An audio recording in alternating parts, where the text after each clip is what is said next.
அஸ்ஸலாமலைக்கும். Hi friends, இது நேத்தோட continuation vlog தான். மீன் குழம்பு, மீன் ஃப்ரை, நண்டு கிரேவி செஞ்சு லஞ்ச் சாப்பிட்டு முடிச்சிட்டேன். அம்மா செஞ்ச மீன் குழம்பு சூப்பராகவே இருந்தது. சாப்பிட்டு முடிச்சதும் தூங்க போலாம்னு நினைச்சேன். எங்க அம்மா வா கஜூர் செய்யலாம்னு வேலை வச்சுட்டாங்க. ஆல்ரெடி கஜூர் வீடியோ போட்டிருக்கேன். புதுசா பாக்குறீங்கன்னா என்னுடைய லிங்க்ல போய் பாருங்க. என் கையால கஜூர் செஞ்சேன்னா பதம் கரெக்டா வரவே வராது. அதனால எங்க அம்மா தான் எப்பவுமே செய்வாங்க. முட்டையும் எண்ணெயும் போடுறதுனால கஜூர் ரொம்பவே சாஃப்டா இருக்கும் சாப்பிடுறதுக்கு. 50 கிராம் பாதாம், 50 கிராம் முந்திரி மிக்சியில கொரகொரப்பா அரைச்சு போட்டோம்னா டேஸ்ட் சூப்பரா இருக்கும். என் பையனுக்கு ரொம்ப பிடிக்கும், அதனாலயே அடிக்கடி செய்யறது. எங்க அம்மா கீழே உட்காந்து எல்லாமே கட் பண்ணி கொடுத்தாங்க. நான் எல்லாமே ஃப்ரை பண்ணிட்டேன். கஜூர் மட்டும் அடுப்பு சிம்ல வச்சு ஃப்ரை பண்ணணும்.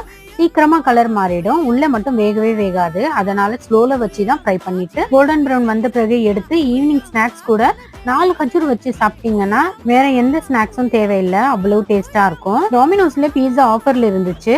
3 பீஸா ஆர்டர் பண்ணியிருந்தான் என் பையன். அதுவும் சாப்பிட்டதுனால நைட் எதுவுமே சாப்பிடல. தேங்க்யூ.